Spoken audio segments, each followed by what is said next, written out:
एक बार की बात है, किसी जंगल में एक कौवा रहता था। वो बहुत ही खुश था, क्योंकि उसकी ज्यादा इच्छाएं नहीं थीं। वह अपनी जिंदगी से संतुष्ट था। लेकिन एक बार उसने जंगल में किसी हंस को देख लिया और उसे देखते ही सोचने लगा कि ये प्राणी कितना सुंदर है। ऐसा प्राणी तो मैंने पहले कभी नहीं देखा। इतना साफ और सफेद।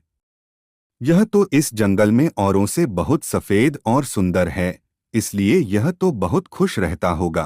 कौवा हंस के पास गया और पूछा, भाई तुम इतने सुंदर हो इसलिए तुम बहुत खुश होगे। इस पर हंस ने जवाब दिया, हाँ, मैं पहले बहुत खुश रहता था, जब तक मैंने तोते को नहीं देखा था। उसे देखने के बाद से लगता है कि तोता धरती का सबसे सुंदर प्राणी है।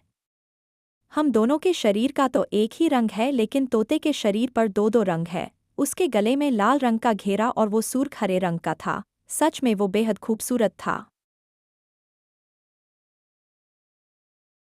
अब कौवे ने सोचा कि हंस तो तोते को सबसे सुंदर बता रहा है, तो फिर उसे देखना होगा। कौवा तोते के पास गया और पूछा, भाई तुम दो दो रंग पाकर बड़े खुश होगे। इस बात पर तोते ने कहा, हाँ, मैं तब तक खुश था जब तक मैंने मोर को नहीं देखा था। मेरे पास तो दो ही रंग है, लेकिन मोर के शरीर पर तो कई तरह के रंग है।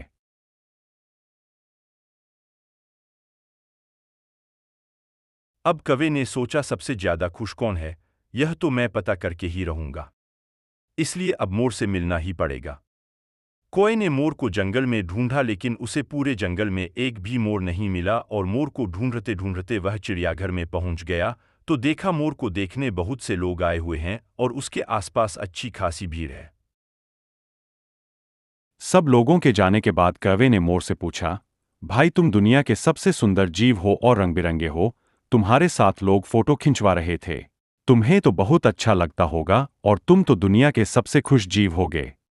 इस पर मोर ने दुखी होते हुए कहा, भाई अगर सुंदर हूं तो भी क्या फर्क पड़ता है। मुझे लोग इस चिड़ियाघर में कैद करके रखते हैं, लेकिन तुम्हें तो कोई चिड़ियाघर में कैद करके नहीं रखता और तुम जहां चाहो अपनी मर्जी से घूम फिर सकते हो। इसलिए दुनिया के सबसे संतुष्ट हो। दोस्तों, ऐसा ही हम लोग भी करते हैं। हम अपनी खुशियों और गुणों की तुलना दूसरों से करते हैं, ऐसे लोगों से जिनका रहन सहन का माहौल हमसे बिल्कुल अलग होता है। हमारी जिंदगी में बहुत सारी ऐसी चीजें होती हैं जो केवल हमारे पास हैं, लेकिन हम उसकी अहमियत समझकर खो